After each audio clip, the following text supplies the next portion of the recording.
Hello, you're listening to the Saluki Gamescast. This is episode 56 for Friday, September 29th, 2023. My name is Justin Young. Joining me as usual are Alicia Utecht and Mario Sanders. OJ Duncan is out on assignment, and he's actually just playing hooky so he can play more video games. We all know what you're doing, OJ. We see Needs right to find through more glitches in Mortal Kombat 1 on the Switch. That's what we've assigned them to do, and they are taking up the task. OJ is making fan art of the Switch version in particular. So, you know, just a lot of like loose clay, just no going back and adding details, just very like abstract shapes approximating characters in the Mortal Kombat canon. Blob of paint that fades in and out is the most intense thing that is in this fan art. Yeah, so I guess you could even say that the fan art is full of chaos. With a K. One could say that. Chaos. All right, so Alicia, Mario, how have you been? It's been an okay week. Yeah, can't really say anything other than that. It's been an okay week. Yeah. I feel like I should be stressed. I feel like I have a lot to do, but I'm weirdly not. And I don't know if that's because I've just like hit the point of tipping over stress where I can't be any more stressed, or if I'm genuinely calm. Yeah, you sound very confused about that. I'm just rolling with it, Justin. That's all I can do. Yeah, it's been a pretty good week. Nothing too extraordinarily like crazy going on this week. I have like 2 or 3 purchases that I've made. One that's a very big thing being delivered to my house. And like every time I order something, I know something's going to come up, and like immediately in the next week, I'm going to have to leave town. And then that starts making me nervous because I'm like, oh no, this big thing's going to get delivered. And is it going to, I don't even worry as much about somebody stealing it as I worry like it's going to get rained on. There's going to be like raccoons out there building nests inside this box. And so then every time I go to order something, I'm like, okay, think about it. Like, is there any possibility you're going to have to leave town in the next week? And I know that sounds like so paranoid, and it'd be very easy. I have friendly neighbors I could ask to come over and check for packages and that sort of thing. But it's just one of those things where I hate to make anybody else responsible for my stuff when I'm out of town. And so I just start thinking about those sorts of things and worrying about them. And I'm like, okay, well, I'll just have to bite the bullet, pull the trigger, make the order. And then I know immediately as soon as I do, I'm going to get a phone call. So, all right, let's jump into what you've been playing. Alicia, what have you been playing? So I finally beat the Teal Mask DLC for Pokemon Violet. Which you told us was a little bit shorter than you were expecting. Yeah, I think by the time I added in like the side quests and that, I think I was on point with saying I was about a third of the way done last time, but in terms of story, I was definitely closer to halfway done last time. I'm still really happy with it. I still think that I'm trying to think of how I had it in my head how I was going to say this without spoilers, and then it flew out of my brain. I'm not going to say who, I'm not going to say how, but there's a character who is set up where I'm hopeful that we get to see some really intense step beyond rivalry, tentatively villain, maybe, in part 2. That was going to be my question. Is there an expected part 2 DLC? Yeah, part 2 comes out in December, I think. So... And there are only 2 for this one. I know they did 3 for Sword and Shield. Are there only 2 announced for this one at least? I'll say, so far, they've only announced 2. I hope it stays only 2, because these are expensive. Yeah. I do understand, now that I finished it, I've been watching other people playing it, and, a lot of people are kind of frustrated with how little new content there actually is. Like, it's about 4 hours of gameplay. And I'm like, yeah, I get that, but... And how much is the DLC? I think now it's 35. Okay, I think usually they're 30, but 35 probably. I'll say I think when I got it, because I bought both in a bundle, so I think I got both for 60.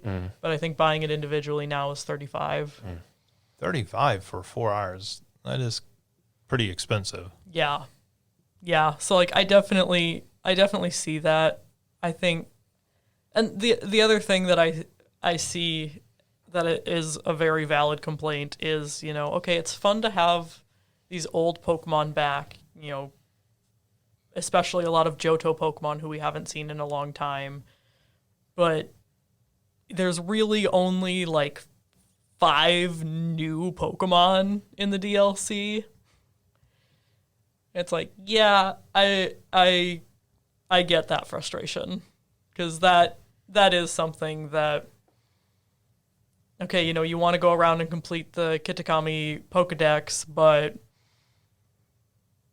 half of it's already done because it's the same Pokemon that were already in Paldea. Right. And then a lot of them, like I said before, you're catching a level 65 Bellsprout. You only have to level it up once for it to evolve and to keep that going. So I do understand the frustrations with it, and I still enjoyed it a lot. Sure, that makes sense. I mean, $35 or $30, let's say, for 4 hours, a little over $10, or a little under $10 an hour, right? That's not a terrible like entertainment value when you like sort of think of it and everything, particularly if you're really enjoying it. But I guess the problem becomes, right, like if you really enjoy it, it's not that bad of a value proposition. If you're not really enjoying it, all of a sudden it becomes a terrible value proposition. Well, I think I'm just finding a lot like for me, how much I love the story in Gen 9. I think that it's the strongest story that the Pokemon games have ever had, and I think that this does continue that. But a lot of people don't care about the story, and so I think those are really the people who are very frustrated with the DLC, because it is very story driven. The DLC is really story driven? Yeah. Okay. It's very invested in developing these new characters, telling you the legend of the Loyal 3 and the Ogre, getting you invested in Kitakami, the history of the region, the history of these characters and their families. Can I ask, what is somebody coming to Pokemon DLC for, if not the story? Is it that they expect there to be a ton new Pokemon added that they can catch? I would think they would expect more of a balance of new Pokemon and old Pokemon. What I was going to ask, is there like a gimmick to this DLC? Because I feel like, at least for Sword and Shield, what I remember is like one of the things that people were really excited about, I couldn't tell you which one it was, but like they had the Endless Dynamax in one of the DLCs. So I think about like, there's some like new gameplay gimmick, or they had like the battle tower thing for whatever that bear, Ursaluna. No, the fight bear. Oh, yeah. Cubfu or... Yeah, sure.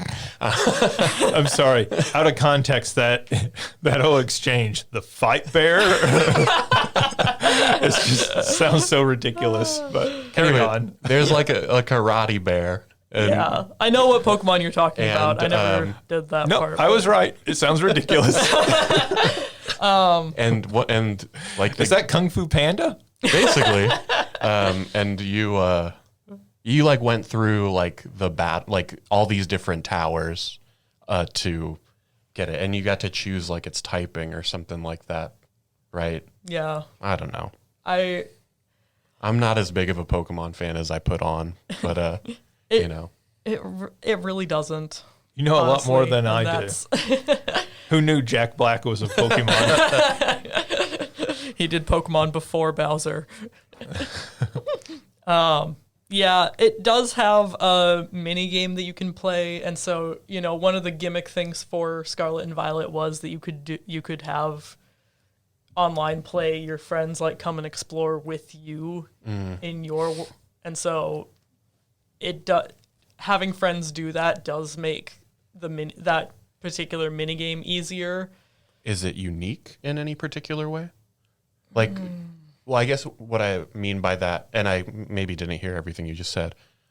So friends can join you in your game. Yep. Is your game different in any meaningful way from what theirs is? And what's coming to mind would be like when the Switch Animal Crossing came out, people were like visiting different people's islands actually meant something because those islands were different or they offered different things. And so does Pokemon really do anything like their specific Pokemon in specific games? Or? I mean, there's always version exclusives. Sure. So if you're a Violet player going into your friend's Scarlet game, that's a good way to get the version exclusives. And there is, Finizen only evolves if you level it up while you have another friend there in your game. This is a Pokemon? Yeah, this is a new Gen 9 Pokemon. Okay. But yeah, the DLC doesn't really add any new gimmick. I think people are hoping for something closer to like the Eternal Dynamax paths as far as Terra raids and getting Terra crystals goes. I think people are hoping that something like that will come along in part 2, but they're also very disappointed that it didn't come along in part 1. Yeah, I mean, DLC is so difficult from my perspective because most of the time when I finish playing a game, I'm done with that game. And even if they release DLC and it's a game I really like, the odds of me going back and ever playing DLC for that game are pretty minimal because I've moved on to some other game, right? And I'm out of kind of the mindset of whatever that game was at the time. So like Breath of the Wild, Zelda Breath of the Wild had DLC. I've never played that DLC because it came out so late after I had already finished that game. And as much as I like that game, I just was never going to go back and play that. And so I feel like there's a certain audience that's me that you're never going to get back. And then there's that certain audience, as you talked about, that is looking for something entirely different out of a DLC. And then there's that very, maybe not particularly narrow, but it is narrower, certainly, right? Part of the audience, which is you, who wants exactly what this DLC is. Yeah. And I will say, too, like, the fact that I think if I had sat and played 4 hours straight and gone through the whole thing, I would have been less satisfied.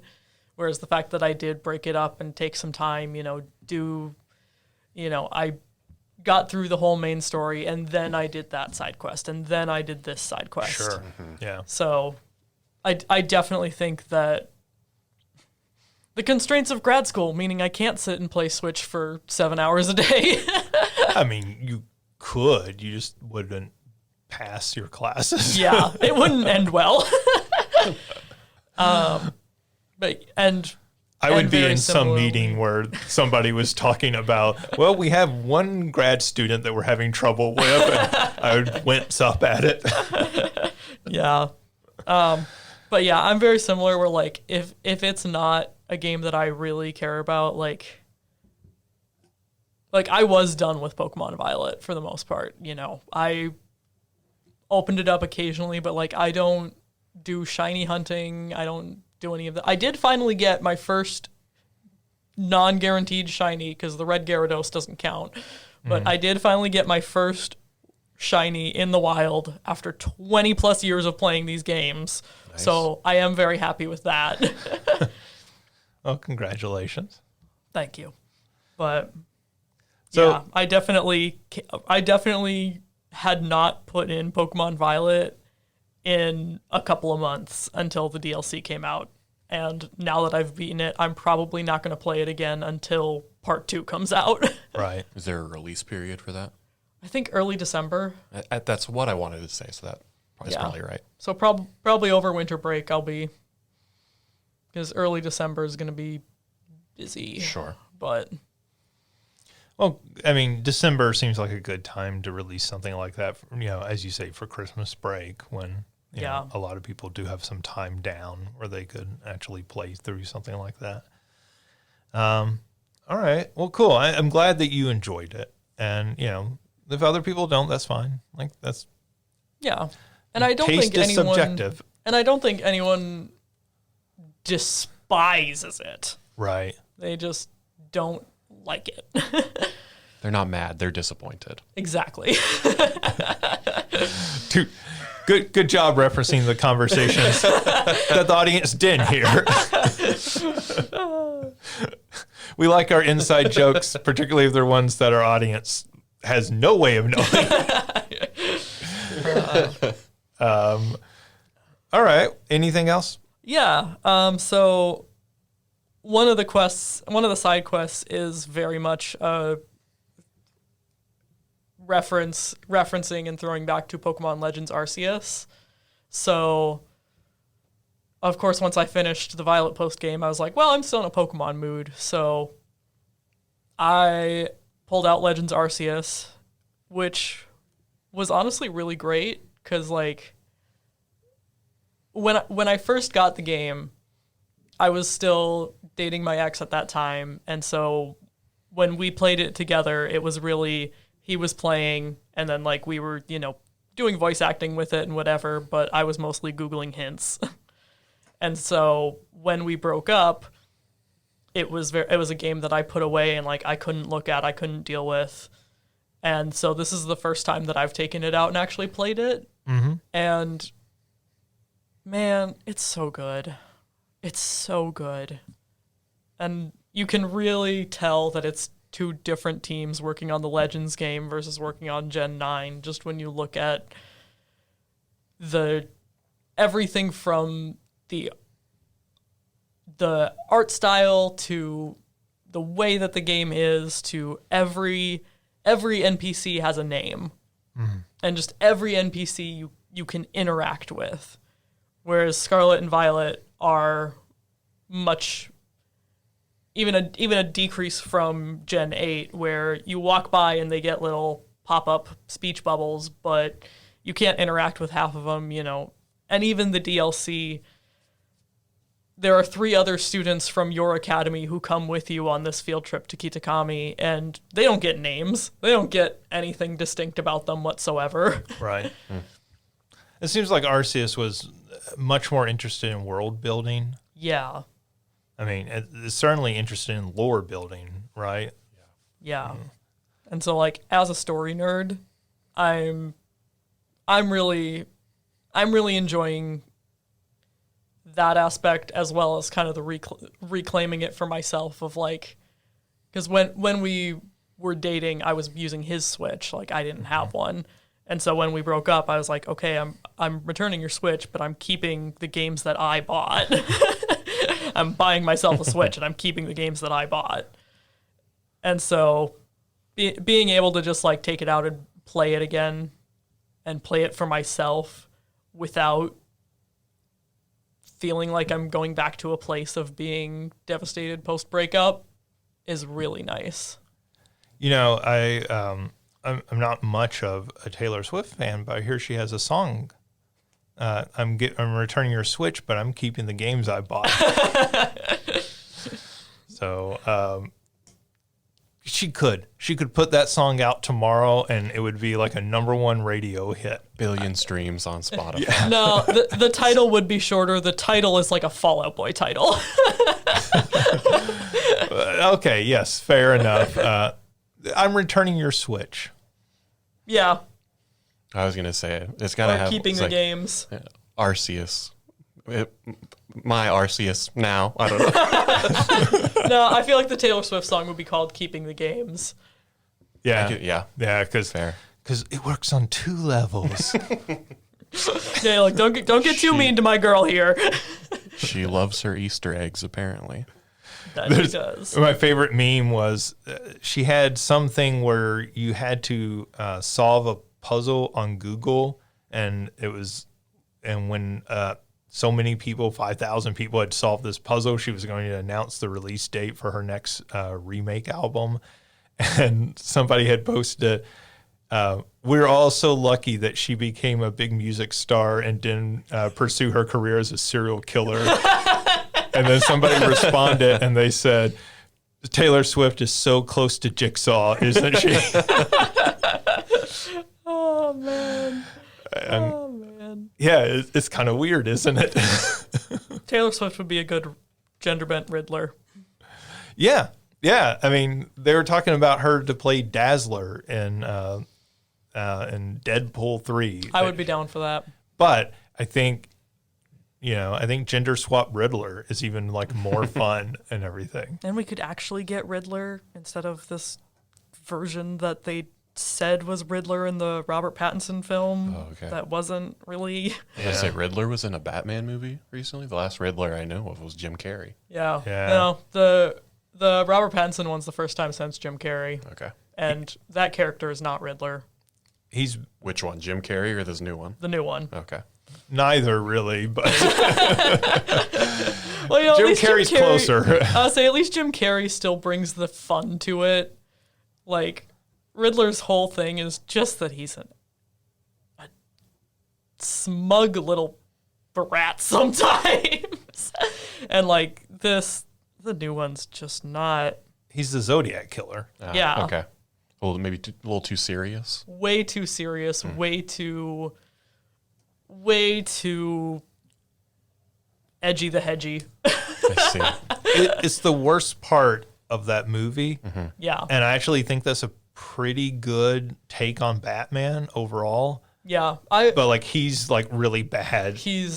Yeah, I feel like I have not seen it, but I feel like I heard generally positive things about that movie. It was a pretty good movie. It was about half an hour too long, and a lot of it was because of him. That is also what I've heard, is that it's a little too long. Yeah, but I would say that about most comic book movies. Fair.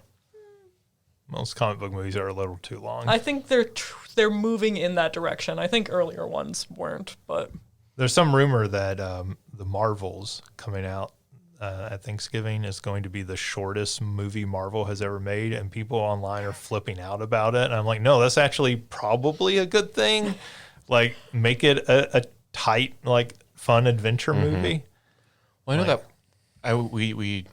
I gave Alicia a hard time. I would say that, we did. I'll take ownership of it. You had talked about there being a 500-hour Lord of the Rings game.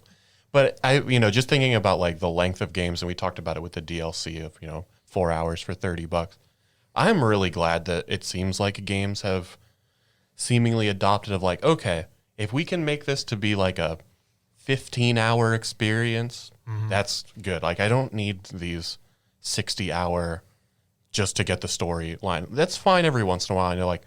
And especially if that's been your thing, like the Persona games, you keep doing your thing. But like, I feel like the example I really appreciated was 2018 God of War. I haven't played Ragnarok, but God of War 2018 was like, this is about the length that I'm willing to commit to a game. When you're asking for a lot more than that, that's when I'm like, you might get like halfway. You might get like halfway played. yeah.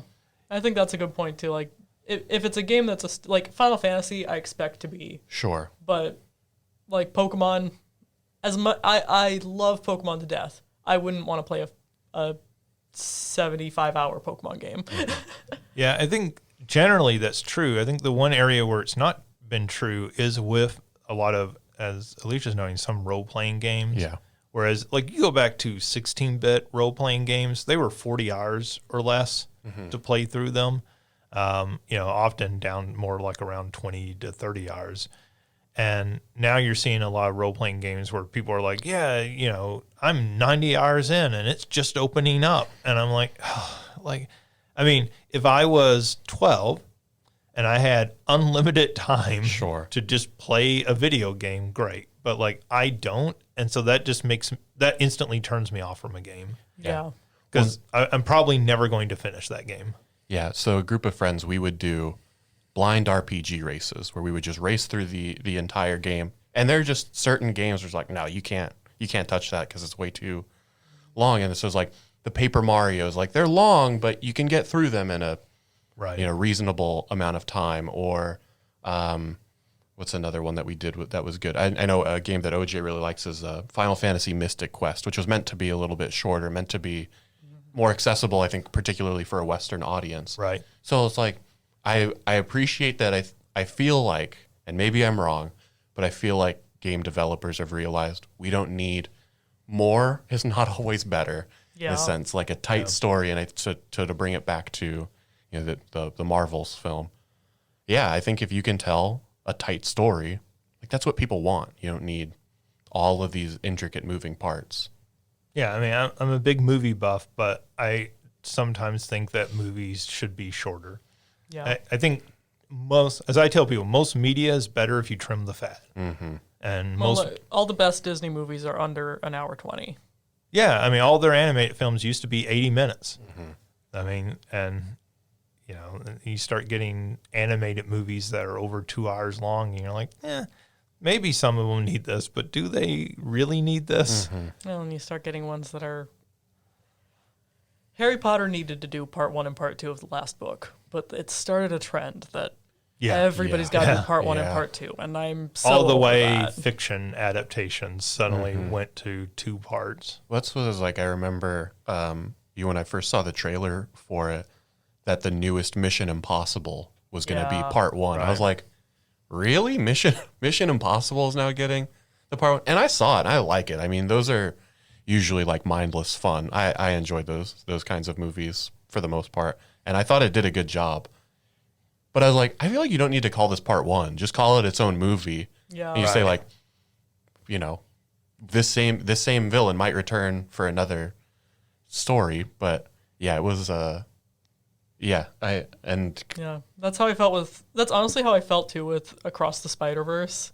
Like, I know they changed the marketing to not have it be part 1, part 2, but when they first they were like, part 1. I'm like, can we just have a complete movie? Like, you can end a complete movie on a cliffhanger. Yeah. You can have a villain return in another movie, but you can have a complete movie and then another complete movie. It doesn't have to be part 1, part 2. Credit to Marvel, they actually did that, because Infinity War was originally supposed to be part 1 and part 2, and then they were like, no, this is just Infinity War, and then we're going to have Endgame. I'm so glad they did. And those movies really do feel like separate chapters. Yeah. Right? Like, I mean, it's a complete movie, and Right. then there's a sequel. That's how it works. You don't need part 1, part 2.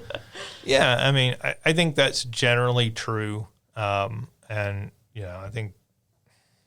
think shorter, and I think, not making things multi-parted makes a whole lot of sense. I mean, it's not like, the only reason I could imagine doing that is if there's some sort of accounting trick studios are doing where they're like, no, these aren't separate movies. This is part 1 and part 2. So we don't have to pay you as much. Yeah, maybe. Or thinking about like if it's all filmed at the same time type of thing. Well, I mean, I even get over contracts maybe. Yeah, I mean, I even get that. They did that with the Lord of the Rings, right? I say Lord of the Rings was all back to back. I mean, they filmed at least but parts those of were, it. they didn't say Fellowship of the Ring Part 1, Right. As they did with The Hobbit, right? Yeah. It's been a long time since I've seen those movies, and The Hobbit is a really good example of they didn't trim the fat. Instead, they like loaded it up with extra fat. Well, and they went originally the Hobbit movies. It was going to be 2 movies, and like that would have even been fine, I think, because of the things they added to the first movie being so good. If they would have just kept it 2 movies, I would have been fine. But trying to make it 3, deciding that Legolas needed a story instead of just a cameo, like just. That's a 5-hour rant from me. I rant about those movies longer than those movies are. Yeah, I tried rewatching the first one, and I think I just wasn't like in. I think I was like, I don't want to watch 3 of these because I don't feel like I can just watch the first one. Yeah. But anyways, I don't like the Hobbit movies, and I like the Hobbit book, and I don't like the movies just because I think they're bad movies. And I actually really like the Lord of the Rings movies. I think they're really good despite the compromises they make. I know that makes some people mad. I'm like, they're good for adaptations. They're say- about as good as you're going to get. I'll say the Lord of the Rings movies, I think. I think we had this conversation last episode. Yeah. I'll say I have some issues, but overall, I understand the logic of 98% of what Peter Jackson had to cut and the decisions that he had to make with the Lord of the Rings movies. Yeah. The Hobbit movies, no. Just no. All right, we'll move on before we get too mired into Lord of the Rings discussion. This isn't the Rings cast. Yeah, sorry to completely detract from Arceus talk. Is that everything, Alicia? Yeah, I'm on Arceus right now. I think that'll satisfy, money's a little tight, so I'm not buying any new $60 or $70 games, but Arceus is going to fill that itch right now. It's a great game, and there's a lot to do with it. So if you had to have one game to do that with, it's a good one. Yeah. Yeah. And we get the Sonic Frontiers DLC came out today, so I have that too. I haven't played that yet. I'll probably play that. Mario, what are you laughing at? I just remember the conversation we had whenever I talked about it a couple of weeks ago about playing it over the summer, and Alicia's like, well, you'll get to go back to it. Like, nope. And that's why I was laughing earlier when you were talking about, games come out with the DLC and I'll never go back to it. Like, that's Sonic for me. It was a fun game. I had a good time with it. That game will probably never be put back into the PlayStation 5. Sad. Unless there's like somebody else who's like never played it and wants to play it. But I will not be playing it. Well, Mario, why don't you tell us what you are playing? So this week, as I said, my friends, games event is still going on. So the two that I played and mostly beat are Mega Man 6 and Rock and Roll Racing. I was hanging out on the stream for a little bit when you were doing Mega Man 6. Oh, okay. That's the first, I keep saying it's the first Mega Man game I've ever played. It's not technically true. The first Mega Man game I ever played was Mega Man 64, but I think there are Mega Man fans who would probably be upset if I said that was my experience, or that's the bar or the standard of Mega Man that I have. I think there's going to be a lot of Mega Man fans who are mad that your experience is Mega Man 64 and Mega Man 6. Yeah, There's going to be a lot of us who are mad that you just reminded us that Mega Man 64 existed. Well, Ryan, if you're listening, send positive emails about Mega Man Legends. There we go. Ryan's a big fan of Mega Man Legends.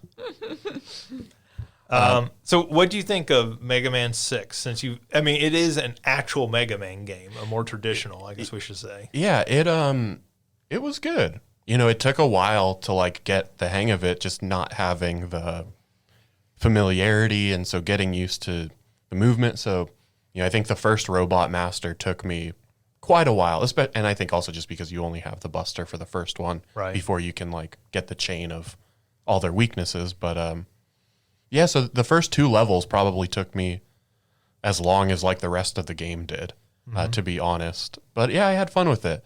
That same friend in the event last year had Mega Man X, and I think that's his favorite game of all time. So it's one that I would like to go back to because I didn't get to that one last year. And I know that one is, I think that game came out fairly shortly after Mega Man 6 did, because Mega Man 6 is the last one on the original Nintendo. Right.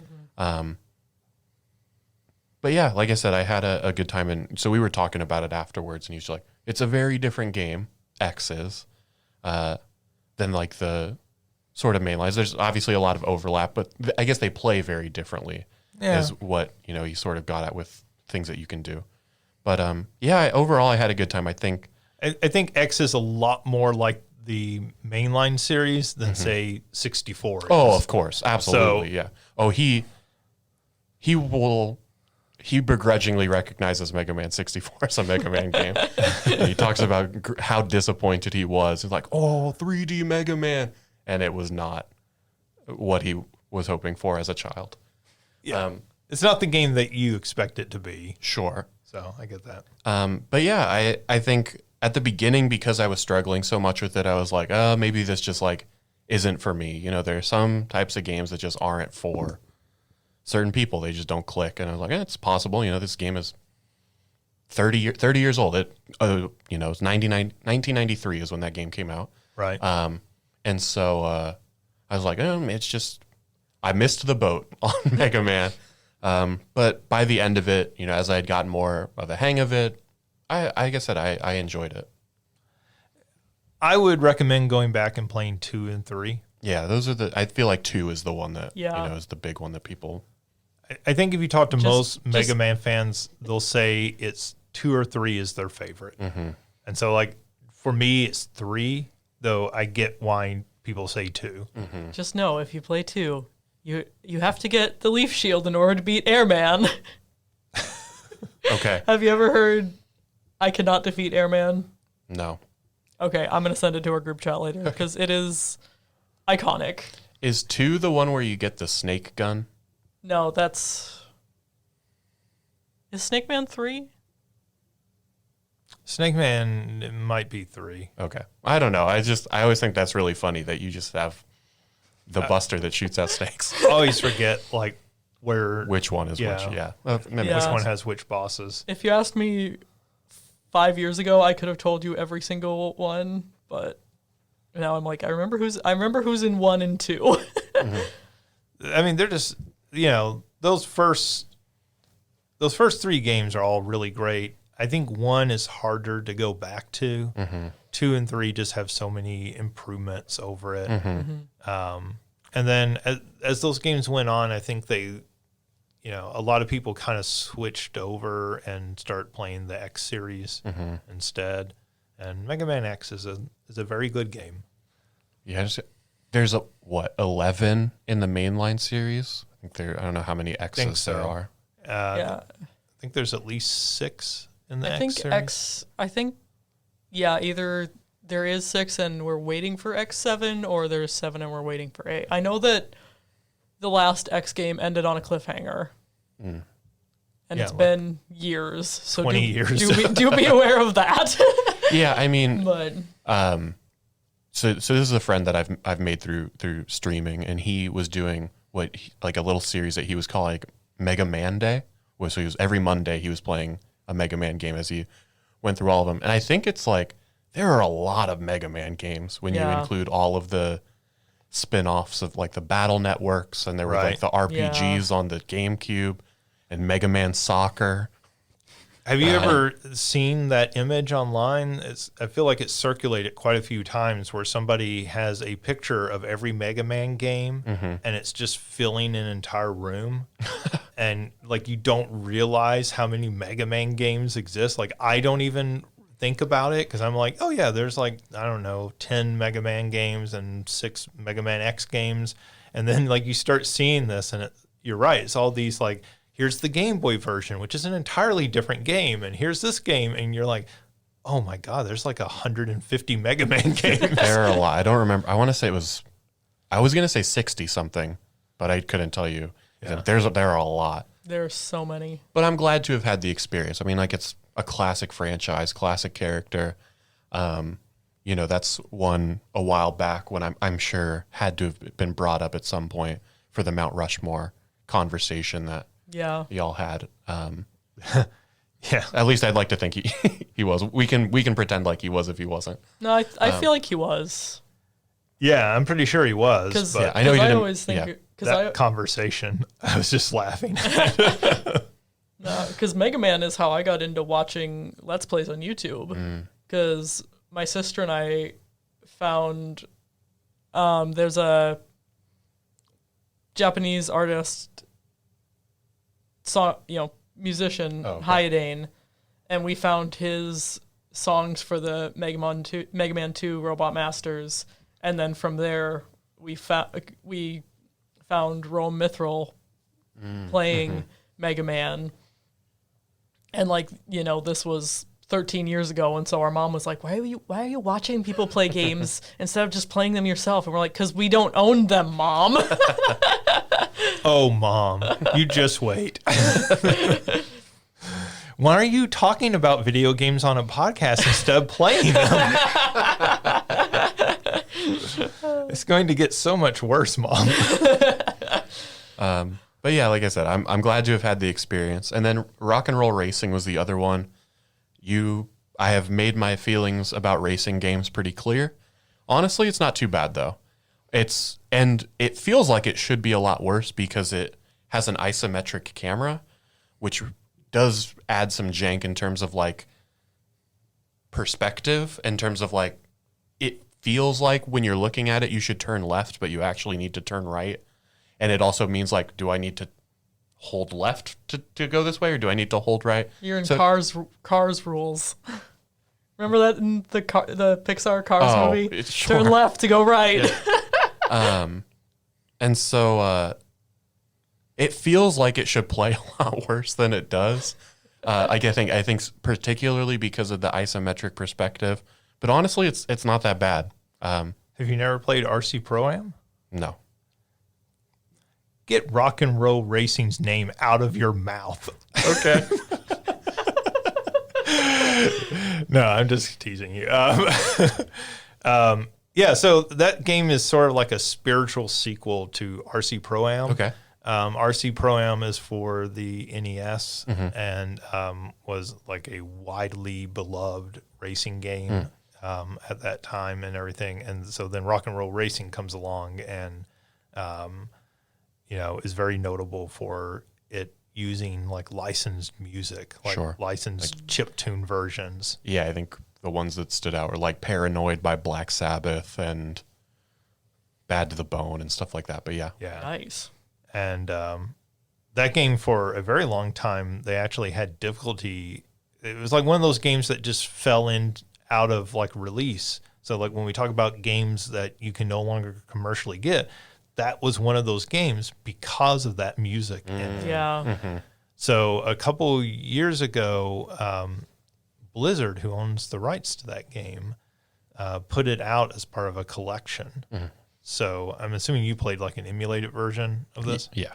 Okay, so they put out a collection that actually did some updates. So they like added widescreen support to it and some other things.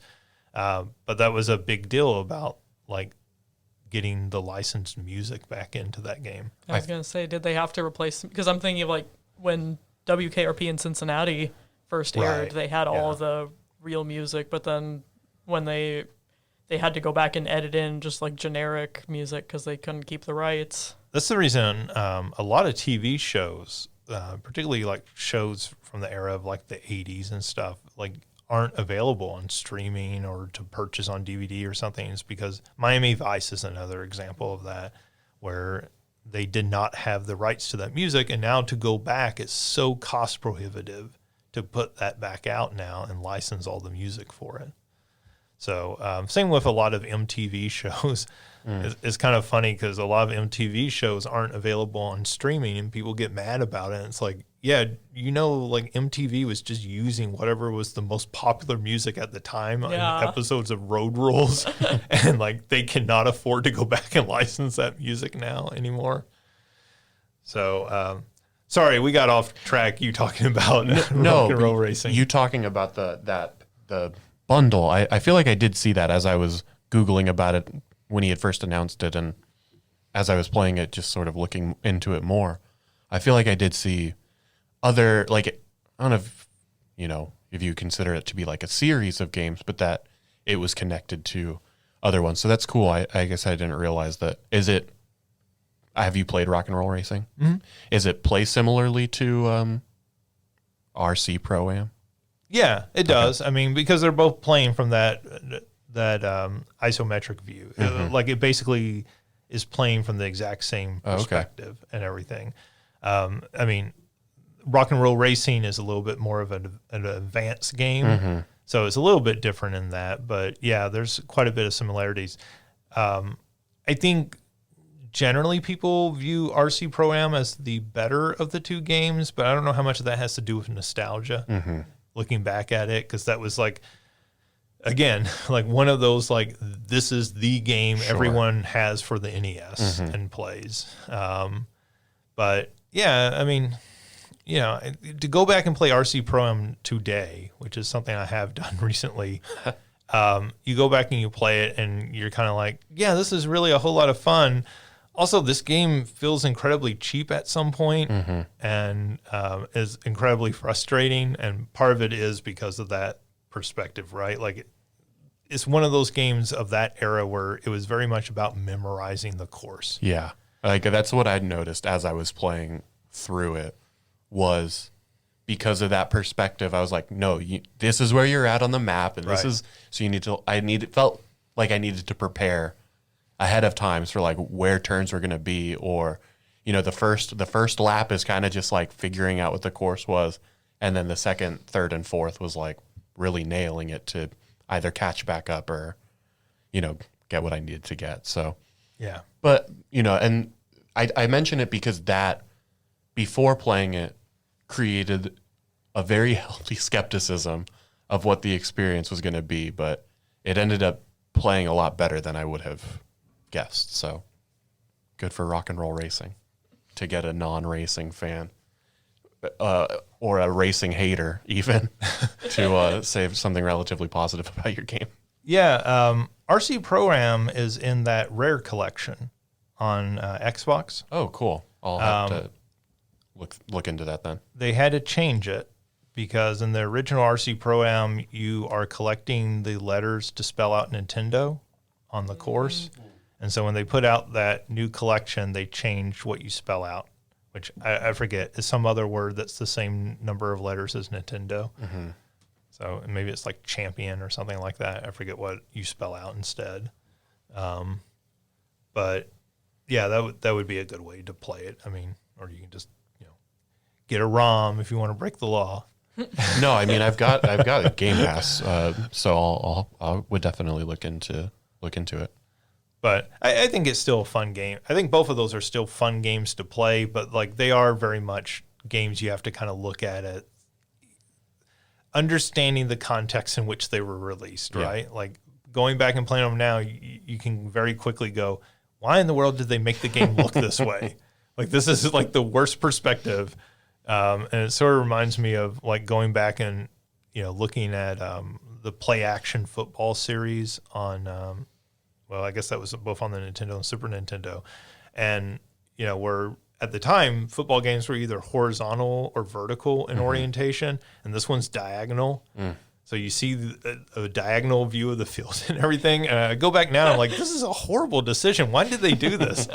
But at the time, it actually kind of worked. Those games were actually pretty decent football games. But like you would never make a football game that was from that perspective today. Yeah, it's one that you don't see it very often, but, and I guess I feel like when I do see it, I never expect it to work as well as it does, but when it works well, it works well. I think a couple weeks ago I talked about playing Hades, and that also uses that isometric perspective, and yeah, it works really well when it works. So, you know, I can understand and appreciate. I appreciate it more than I think I ever give it credit for.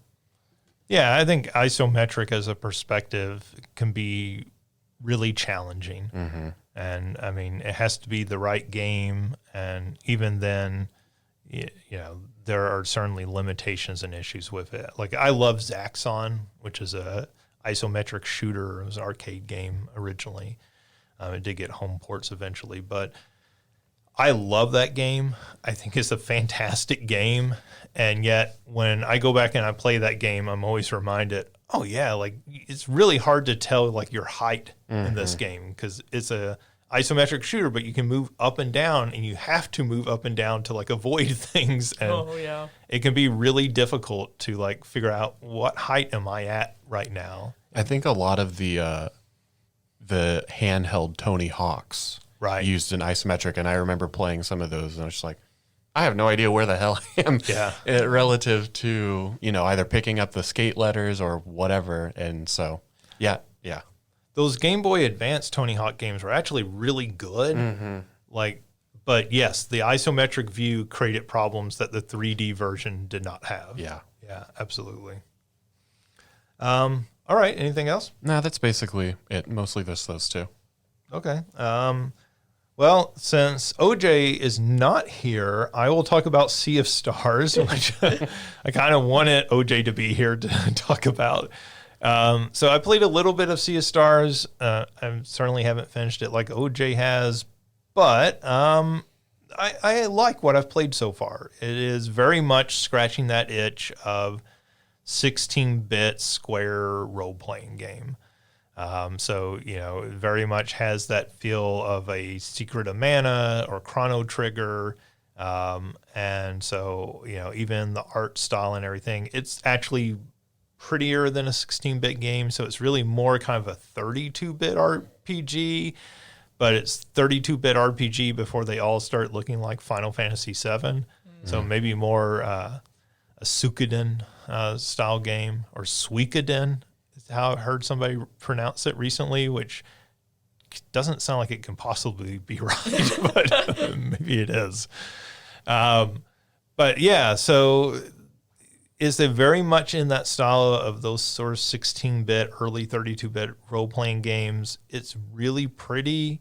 I think one of the things that role-playing games, these sort of retro role-playing games that are trying to recapture that feeling, that particular moment that a lot of people had with first getting introduced to role-playing games, one of the things they get wrong quite often is the sort of charm of those games. Like, they can get the mechanics and the looks of the games down pretty easily, but those games were very charming.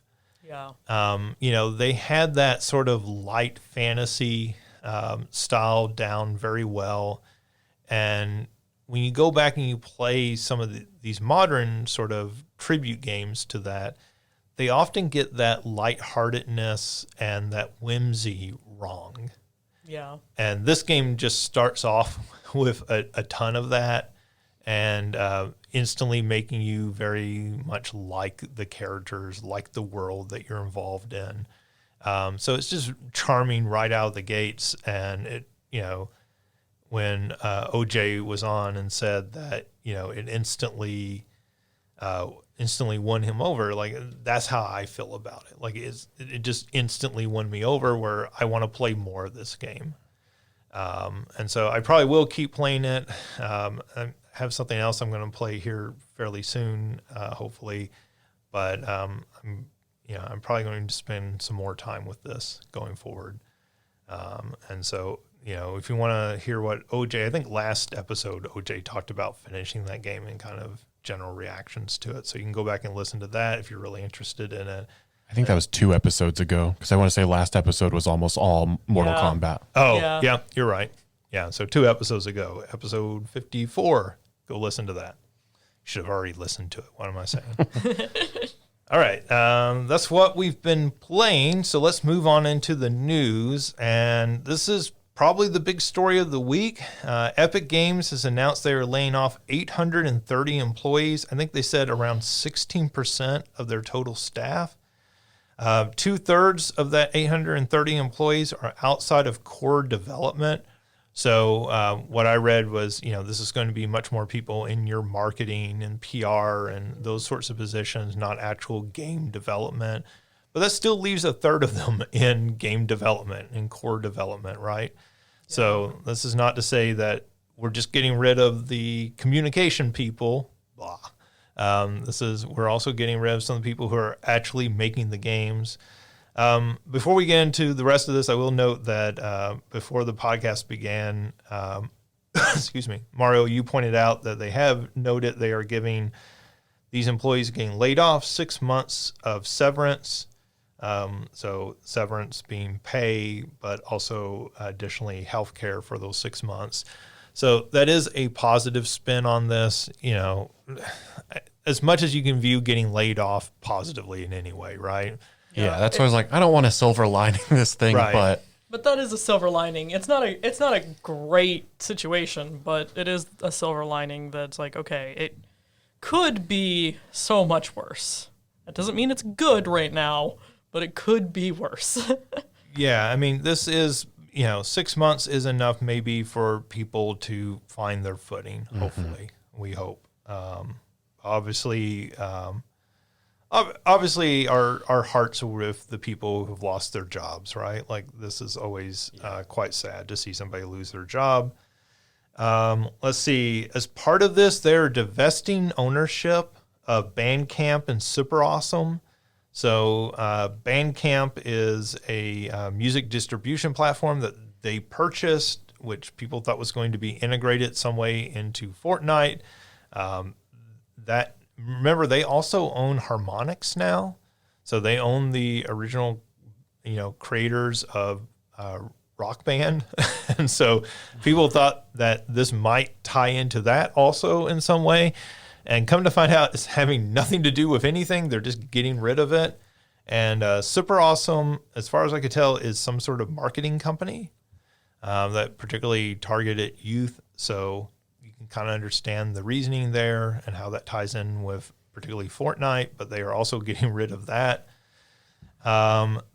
They are prioritizing work on the new season of Fortnite and also their Delmar and Juno projects, which are rumored to be a car racing mode for Fortnite and a Fortnite and Lego collaboration.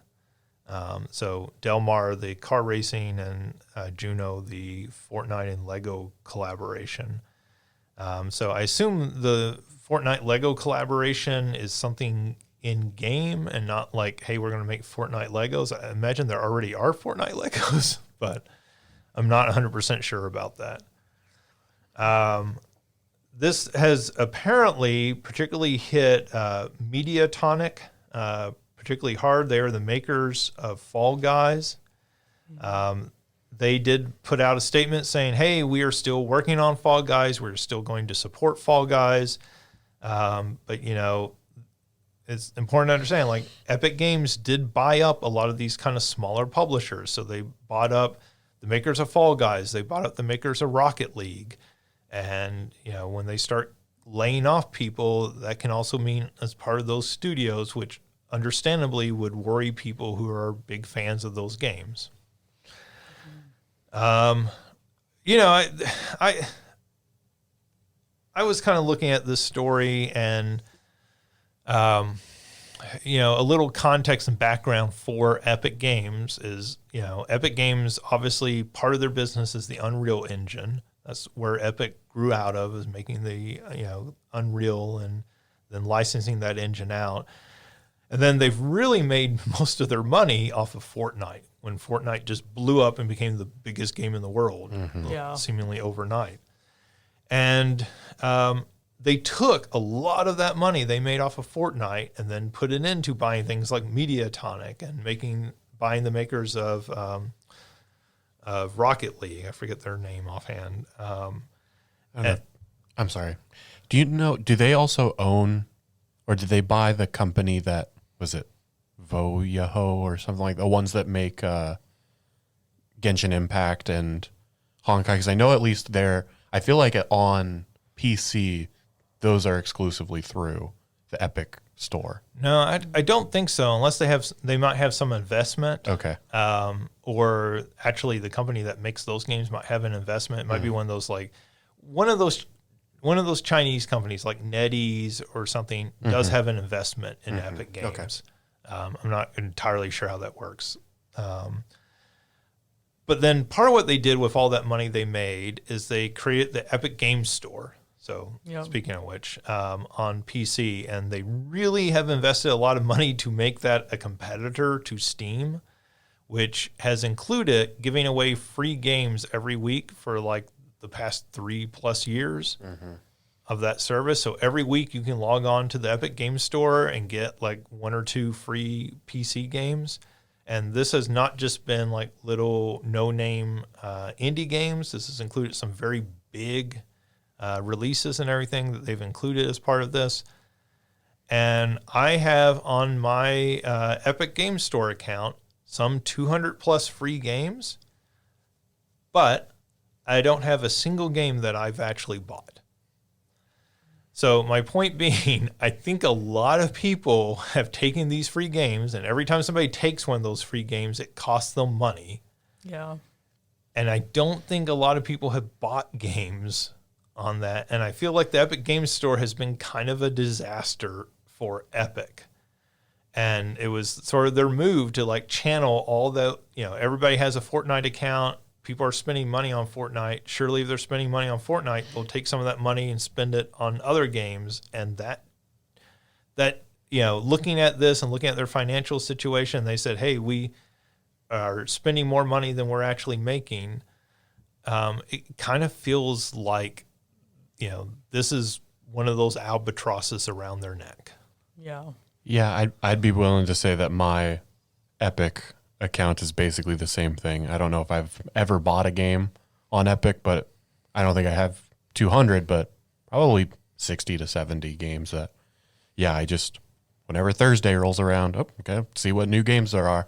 If it's one that sounds interesting, I'll get it. If it's not, I might pass on it, but, there are games that certainly I would have never looked at if it weren't because they were just giving it away. Yeah, and the other thing to think about with Epic is, of course, they've been part of this, involved in this lawsuit with Apple, where they were suing Apple to get Apple to open up their App Store. They want to create their own App Store. As part of this, they have purposely antagonized Apple and added their own payments into Fortnite, which led to Apple banning Fortnite from the App Store. And so now Fortnite hasn't been on Apple products for like a couple of years, I think. Dang. And there's still, this lawsuit is still ongoing and everything. I feel like here you have a company that had a huge success, and like a lot of these companies do, they kind of have spread themselves thin with, we're going to create our own game store. We're going to sue the biggest private company in the world, or the biggest publicly traded company, I guess I should say. And we're going to acquire these smaller studios and then kind of not do a whole lot with them, like Fall Guys and Rocket League. And, again, like I can't tell you the number of people I've heard who say, oh, Rocket League, that looks interesting. Where can I get it? Oh, it's on the Epic Game Store. It's not on Steam? No. Okay. I just won't play it. Yeah, I think the one that may have brought them, I am sure it brought them some amount was, I believe the Kingdom Hearts games are only available on Epic for PC.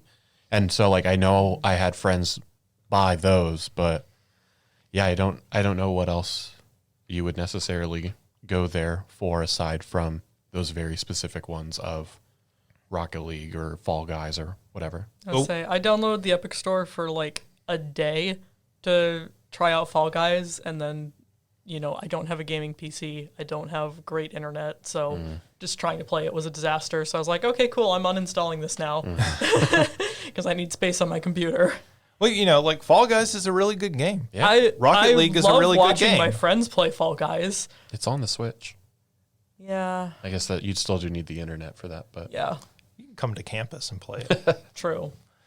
But like you were asking, had there been other things? Let's go ahead and jump down to another news item here, which is that Tony Hawk Pro Skater 1 and 2, this is the total remake of Tony Hawk 1 and 2 that came out a couple of years ago exclusively on PC on the Epic Game Store.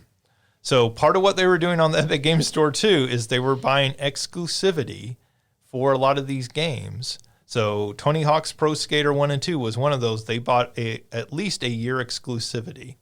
I don't think it was any more than a year, but then it just never came to Steam after that. They announced this week that Tony Hawk's 1 and 2 is coming to Steam on October 3rd. So, when you talk about Kingdom Hearts and several of these games, a lot of these were Epic Games going out and writing a big check to companies and saying, hey, put this out on our platform for 6 months or a year exclusively, and then you can put it wherever you want. I'm not going to lie to you. When I saw this in our rundown, that Tony Hawk 1 and 2 coming to Steam, my first assumption was, I thought it was just now coming to PC. I didn't even realize it was. I'm like, oh, that's cool. It's coming to PC. Yeah. So there's the problem, right? Yeah. And I didn't even realize Kingdom Hearts was on the Epic Games store, and that's my childhood right there. Sure. And it's one of those things where you look at it and you go, well, how much money have they blown on these exclusivity deals alone, right? And I think part of the lawsuits that have been going on and everything with Apple, some of that has come out, how much they're spending on these exclusivity deals. And to their credit, we should say that one good thing that has come out of this is that they have offered lower a split share with developers. So on Steam, when you sell a game, generally Steam has taken a 30% cut of the sale of that game. So that's the standard, really, that it goes back to what Steam has been doing for a long time, but it really goes back to what Apple started with iTunes. So Apple started we'll take a 30% cut of everything you sell digitally. Steam and other platforms, Switch and Xbox and PlayStation have kept this up.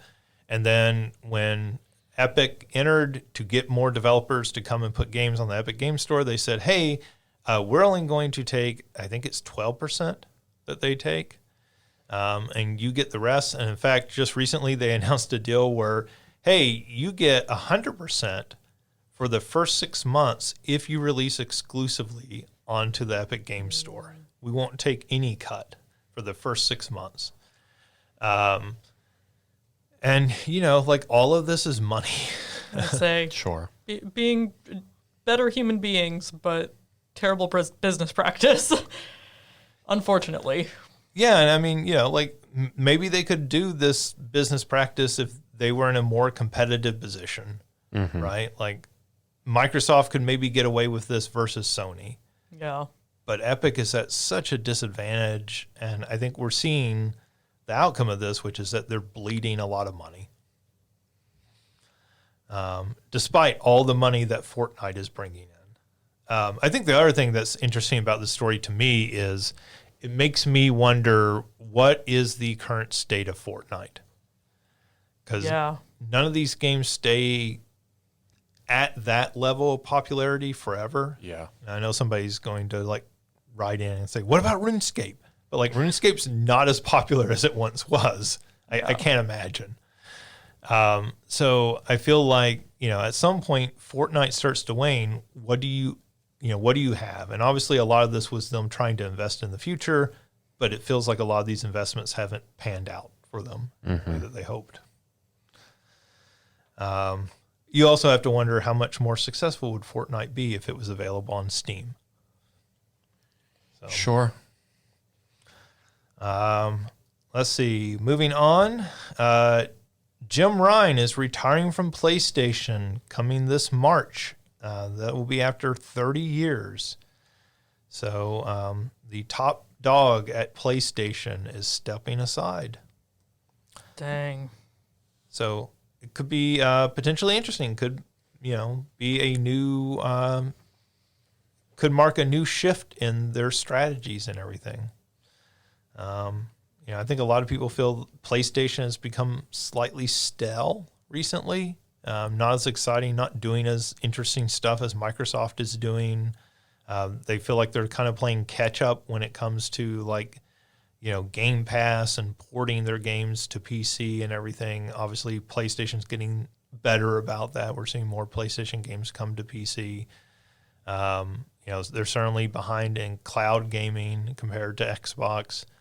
So, it kind of makes you wonder if the next person who steps into that position will be somebody who is more proactive in those areas.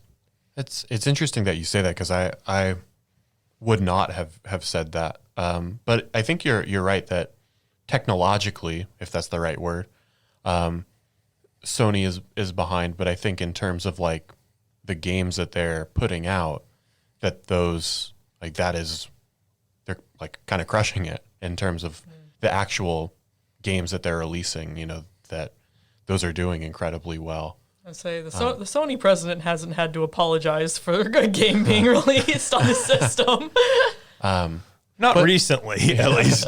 But it is an interesting perspective, and it's not one that I would have considered. Maybe it's just because it's not one that I put all that much weight into, but it is a direction that I imagine, they care a lot about. And I'll be interested because I know it was probably talked about a few months ago at this point, maybe the beginning of the summer, when they did the showcase, right? Yeah. That was at the beginning of the summer. And it came out that something like 60% of their funding are going to games as a service. Is that right? I don't know if it's 60%, but it was a significant part, Okay. right? They have like 12 different games as service games in development. And so I think that will also be interesting to see how, like, where they start, like, the avenues that they invest into, because, Sony has done so well through these, like, narrative heavy adventure games, right? Whether you consider that to be like The Last of Us or the two most recent God of Wars or Uncharted, Spider-Man. Exactly. Final Fantasy remake. And so, I'll be interested. I don't know. I don't really know what else to say other than it'll be interesting, because beyond that, it's speculation, I guess. But yeah, so I feel like it's hard to speculate until we know who will be taking over. Yeah, because I'm sorry, Alicia. To think about where in this aspect, we have fallen behind compared to Microsoft, but in this aspect of like the games we're actually releasing, I think you could fairly say that they're far ahead of where Microsoft is at. And so when it comes to market share, they're definitely ahead. Yeah. When it comes to getting a fairly regular stream of these sort of, as you noted, these big AAA blockbuster Marvel-style movie games out there, right? Mm-hmm. That get people's attention, get people to come to the system. Game of the Year contenders, right? They are certainly, they're certainly hitting that stride much better than Microsoft has been the last couple of years. And certainly I think Microsoft is enviable of their position in a lot of regards when it comes to all of that. But the flip side of that is, again, they do feel like they've been kind of resting on their laurels, and have not, been as proactive in some of these new areas. And so you do kind of wonder, you've like the fortunes of game companies turn so quickly, right? We went from the PlayStation 2 to the PlayStation 3. We went from the Xbox 360 to the Xbox One. We went from the Wii to the Wii U, where we had incredibly, insanely successful consoles followed by, at best, mediocre. Sure. And, you kind of, they've been successful, PlayStation 4 successful, PlayStation 5 successful, but you do kind of wonder, like, is Microsoft in a better position for the next generation? So whoever takes over is going to be coming in, right when they're really kicking off thinking about that next generation, I would imagine. Sure. Yeah. So, because what was it? It was last week we talked about all those Xbox documents leaking, right? And their sort of timeline has a new console. Was it 2028? Yeah. So you imagine, and then the PS5 and the series for Xbox came out right about the same ish time, right? So you imagine they're probably on a similar trajectory, and so where do you see yourself in 5 years? Yeah, it's probably the big question that they'll be considering. So, like I said, what's your vision for the PS6? No, I appreciate that perspective, Justin, because it's not the one. It's not the one that I would have initially taken. It was they're way ahead in terms of like the games that they are releasing, but there's certainly a number of other factors that should be considered as well. Yeah, and you're absolutely right. They currently are in those areas way ahead, right? Like we've talked extensively on this podcast about Microsoft's troubles in particular areas. So we're not trying to undersell PlayStation in any way. We'll get like the PlayStation fanboys mad at us. Let's see. F-Zero 99 is adding 5 new tracks today. Those 5 new, I have not checked. I assume those are out now and available. This is cool that they're going to maybe keep adding tracks to this.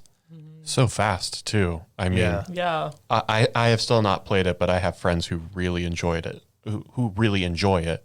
And it seems like you really enjoyed it when you said I don't know if you've played any more of it, but A little. I know you were seemingly really positive about it as well. Yeah, I didn't really have anything under what you're playing new to say about it, but yeah, I mean that's just a really fun game. I mean, F-Zero was already a really fun game, and this is built off of that. This plays like the original F-Zero, other than there being 99 cars on the track. So if you like the original F-Zero, I love the original F-Zero. Then I feel like this is very very easy to recommend to those people. And adding more tracks is just, like, hey, fantastic. This doesn't seem like it's probably too difficult to add more tracks to. Yeah. Those tracks aren't, you're not having to build original assets or anything for those tracks, because they're basically all like, they basically all look the same other than some different colors. It is the Super Nintendo, after all. You get some variety now. This isn't like Mario Kart 8, right, where you're having to build out like huge assets to make a new track. So it does seem like it's fairly easy for them to add new tracks to that, even if they're just based off of tracks from the original game. So that's really cool. Again, like Nintendo just does stuff like that. Like, this is the reason I love Nintendo. Nintendo occasionally just does stuff like this, and you're like, that's so cool, Nintendo. Yeah, Nintendo, you keep being weird like you are, because occasionally you do something super cool like this. And we'll put up with all the other weirdness stuff that you do, like trickling out the online virtual console games, and we'll deal with, like, your weird cadence of releases. Like, we're going to release a Mario game and then not another one for another 10 years. Like, fine. We'll deal with, what is it, Everybody Plays 1, 2? Yeah. Everybody Switch 1, 2, yeah. Yeah, we'll deal with that. Yeah. Yes, your weird horse head game. Like, you feel like, what it is Nintendo is the weird art student, where you're like, oh, that's a really weird project. Like, Nintendo, no, like, that you've been saving your toenail clippings and like making statues out of them. That's weird, Nintendo. And then, the next time you go to one of Nintendo shows, they're like, hey, I'm performing music that I recorded from crickets. And you're like, oh, this is a bad idea. And then you hear it and you're like, this sounds amazing, Nintendo. And you're like, yeah, you just keep being weird like you are, because occasionally we're going to have something amazing to talk about with you. So, yeah, so much of Nintendo really, honestly, just still reminds me of Sega at its best. And I think I talked about this recently on the podcast with the Dreamcast. The Dreamcast at its best was Sega just being as weird as it wanted to be. I think that was our post podcast conversation last week. Yeah. But yeah. And Nintendo keeps doing that, right? Like, they are the Sega of the Dreamcast era now. They're the one company out there that has the money to go do something weird, and you're like, yeah, good for you. Even when it fails, we're glad you're trying. Yep. And this is good, because this is Nintendo not being super conservative, which they have been at times before. This is Nintendo trying some fun stuff. Do you know how to pronounce this next name? Hideki Kamiya would be my guess. Hideki Kamiya. Okay, I knew Hideki. I didn't know Kamiya. I didn't know the last name, how to pronounce it. Okay. I'm sure I've heard this pronounced at some point, but I wasn't sure. Anyways, Hideki Kamiya is leaving Platinum Games. He is one of the co-founders of the company. Before that, he has worked on Resident Evil 2, Devil May Cry, Okami, Beautiful Joe, Bayonetta, and Astral Chain. So this is like one of those people, like, if you don't know the name, and obviously I don't know how to pronounce his last name, but I did know he was, the guy there working on a lot of this stuff. Yeah. This is an all-timer, right? He has one of those fantastic track records where just about every game I listed off there, minus maybe Astral Chain, is considered a classic at this point. He's leaving, and I think lots of people are, certainly looking at it like, well, that really hurts Platinum Games, but also super excited what he might be doing next. I was going to say, do we know, is he like starting a new studio, or do we have any idea? It's just he's leaving. As far as I know, there's no word yet Okay. on what he's doing next. Jim Ryan is retiring, he says. So he's out for good. But Hideki Kamiya is apparently, he did not say he was retiring, so the implication is he'll work do on something. Yeah. Speaking of Devil May Cry, they announced an anime series is in the works at Netflix. This is by Adi Shankar, who did the Castlevania series for Netflix. So if you like that Castlevania anime series on Netflix, they're doing a Devil May Cry series next. Well, after Castlevania Nocturne. Yes. Isn't that out? I thought it just came out. I know they released the first 7 minutes of the first episode Maybe that's on what YouTube. I was That's gonna what say, I feel like I saw people tweeting about it, but it might be that, whatever that. I feel like it comes out extended teaser early thing is. October. So That makes sense. Halloween. yeah, so very soon would be my guess. I don't actually remember the release date off the top of my head. I ended up really liking that first season of the Castlevania anime, and then I just never went back and watched any more, which was really weird. Season 1 and 2 were both really good. Season 3 was It was the Simon's Quest. yeah. And then season 4 was also pretty good. But season 3 made some choices. I did the same thing. I watched the first season, enjoyed it, and have just never gotten back to it, even though I did really enjoy it. I mean, honestly, That just happens with shows, though. yeah. Honestly, you could go back and watch 1, 2, and 4, and like just skip 3, because at the end of the day, the things that happen in season 3 don't even really matter to season 4, which Okay. is a choice because they did some really big things in season 3. But Well, I may go back at some point. Someday when I have Netflix again. I currently do not have Netflix, so... there you go. Let's see. Sega has canceled their game, Hyenas. So this was announced as a pretty big project. It's been in beta testing, and they just came out and announced, we're canceling this. We're not actually releasing this game. This was a games as a service game. It was a multiplayer shooter. I feel like this is in a long tradition of these sorts of games. People are, hey, we're going to put out this free-to-play shooter, and then, hey, nobody's interested in our free-to-play shooter. Would it maybe make sense to kill this thing before we actually spend the money of fully launching it? And seems like that's been Sega's decision with this. Games as a service turns out it's much harder to break into than everyone seems to think it is. Speaking of PlayStation, they're developing their 12 projects. Yeah. At least they seem to know, like, hey, most of these are probably going to fail.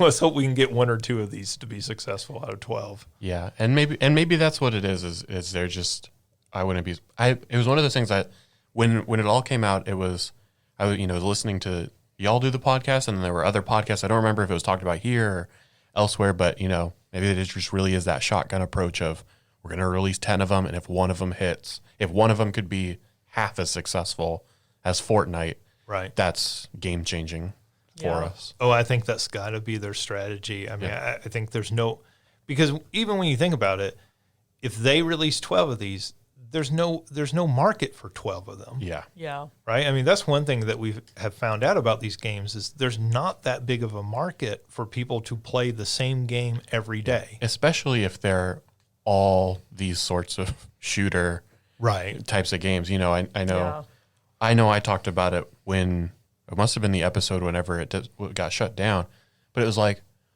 Rumbleverse, the wrestling Oh yeah. BR is like, at least it was doing something different. Like there's a different way of engaging with this game as compared to PUBG or Fortnite or any of these other types of battle royale types of games. Absolutely. But, I agree. That one also was doing something different, and I never played it, but I watched people play it, and it looked fun for the most part. But those games just, I think, have a very rapid rise and fall, if that rise ever happens. Yeah. Yeah, I mean, Apex Legends, the word has been that their numbers have started to drop off, right? And that game was incredibly successful. That's one of the most successful of these, games as a service. And, they're just, you can count on one hand how many of these games are currently have any sort of broad audience. Now, I know there are very niche games out there.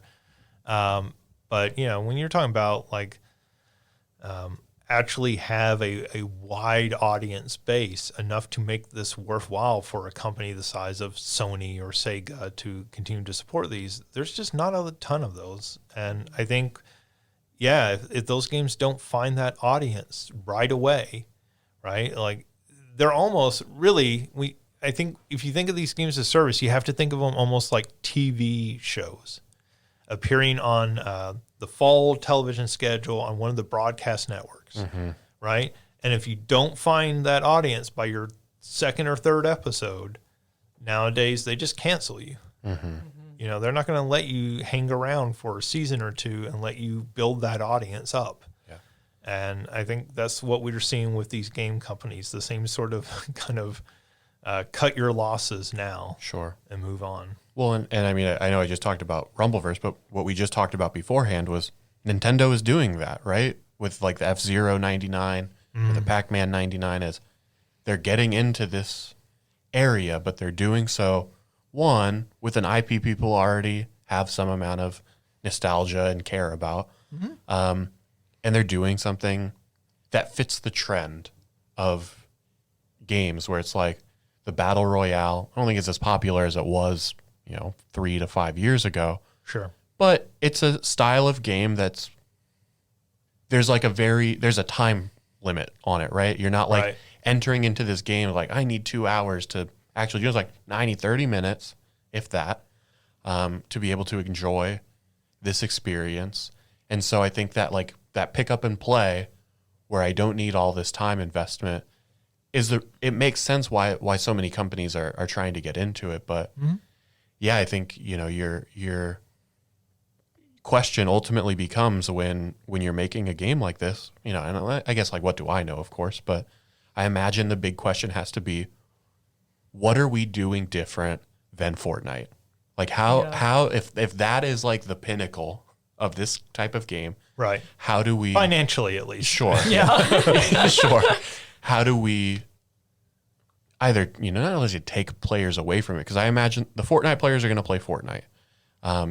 They are probably going to have like a dedicated fan base, probably still for a while, even if the general numbers have dropped off. That game's not going away in the next year. Exactly. Yeah. How do we differentiate ourselves? And it's the same question that I feel like every types of person in the arts or creative endeavor, comes to. It's like somebody nailed it.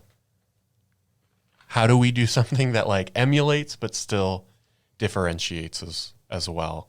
And so it'll be interesting to see what comes from this. Well, I think like you said too, having it connected to an IP that people already know makes a huge difference. Like hearing that Sega cancels Hyenas, I'm like, my first thought of that is the hyenas from Lion King, and I'm like, it's Whoopi Goldberg. It's a whole game about her. Yeah, that's what I was thinking the same thing. I have never even heard of this game. Like, are you playing as hyenas? Yeah, that would be sick. Versus like F-Zero 99. I never played in any of the F-Zero games, but I know F-Zero, and that alone is enough to make me be like, oh yeah, like I'll give it a shot. Sure. Or something. Right. Or Pac-Man. Yeah. Or Super Mario Brothers 35, right? Like, those known properties. And also, it's like you get people to give it a shot, and then that's how then you do something different to get them hooked. Yeah. But and I think the difference matters, right? Because Nintendo's not out there making a battle royale shooter. They're out there making a battle royale racing game, a battle royale puzzle game, a battle royale platformer, right? They are doing something different with that known IP, right? Like, I mean, as you know, Rumbleverse was trying to do something different. And so, I was kind of sad when they failed because, hey, like, I want people who are doing different stuff to be successful because that's good for the industry. Yeah. But yeah, so hyenas, well, we talked way more about hyenas than I thought we would. Let's see. They had a big show for the rollout of the MetaQuest 3. So the pre-orders are now available. They start at $500, which is more than the MetaQuest 2 cost. That's a lot of money. Well, so much money. It's not a lot of money compared to, say, the PlayStation VR 2, which is $550, plus you have to have a PlayStation 5. So it's like $1,000 for that setup. This is all inclusive, but it's still $500. Yeah. Right? And $500 is still a lot of money compared to, a Switch that you can get for $300 or, a Series S you can get for, quite often down near $200 now with sales. So yeah, it's like PSVR 2 is bad with a capital B. This is still bad, lowercase b, but still. And I just don't know if that many people are still into VR in the same way. Like, VR is really cool, but I don't hear people talking about it the same way they were 2 or 3 years ago. And when I say people, I mean like your average person on the street who's not super into video games, right? Like, Sandy has not talked to me about VR recently. And I say that because she has in the past. Sure. But she hasn't brought it up recently at all. And so I just wonder if, like releasing a very expensive version of this today, when maybe what we really need is a very cheap version of it. Yeah. Makes a whole lot of sense. They did also announce as part of this that Xbox Cloud Gaming is coming to the MetaQuest, so you will be able to stream Xbox Cloud games into your headset so that you're playing them within your headset, which is cool. Makes me wonder how far they are from just letting you interact with Xbox games using a MetaQuest headset. This was also this is not on our rundown, but this is also at the same time that Microsoft and Meta are getting chummy with each other, and they're going to start integrating Bing search into Meta or into Facebook in some fashion. I'm sorry. I say, is MetaQuest the same Facebook Meta? Yes. Okay. Yeah, it was the Oculus until they renamed. Okay. And now they're. I didn't realize that was the same. I didn't thing. either. Why? Microsoft, just let Bing go. It's like Hotmail. It's just cringe. Apparently, they tried to sell Bing to Apple a couple of years ago, and Apple was like, no, thanks. We don't want to buy it. Which I think is very funny. That's awesome. I mean, the point being that it's completely harmless. It's just funny. The point being that Microsoft and Meta, which is Facebook, right, are maybe building closer ties, and you could maybe see a future where Microsoft says, hey, we don't have our own VR headset, but Meta makes one, and if you buy that, you can play VR games, through your Xbox, play more high-powered, visually impressive games and everything. That, or is it the minute we're finally done hearing about the Microsoft Activision deal, it's going to be the Microsoft Meta deal? I don't think anybody thinks that deal would get approved at the moment. What is the other headset? Because I guess I was thinking the MetaQuest, the competition was the Oculus, but if that's the same thing. But I know was it Vive? Yeah. Okay. So the HTC Vive was the big one that was normally associated with Steam. Okay. It's not owned by Steam. Steam actually does make a headset called the Valve Index. Okay. But Steam is really sort of open to any headset. Sure. Is meant to work with it. So you can actually use a MetaQuest headset with the Steam. With Steam.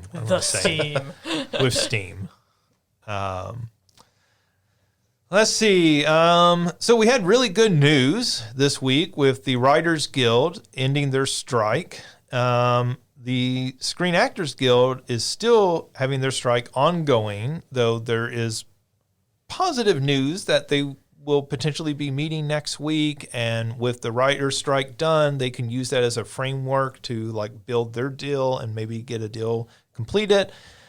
But while all this is going on, SAG-AFTRA is voting to authorize a strike against the video game industry. This does not mean they are on strike. They're still negotiating. They vote to authorize, which basically says, hey, if we set a deadline and our deal, we can't get a deal worked out, our membership has said, yes, we will go on strike against the video game industry. Which this whole idea of SAG-AFTRA striking against the video game industry, there's part of my brain that still thinks back to like 25 years ago when PlayStation games were getting like these no-name actors like from local community theater to come in and like star in their full motion video cutscenes.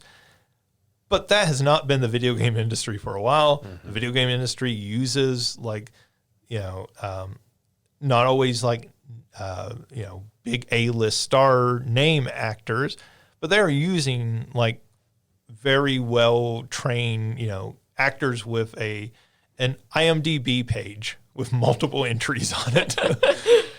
And so this would hurt the video game industry.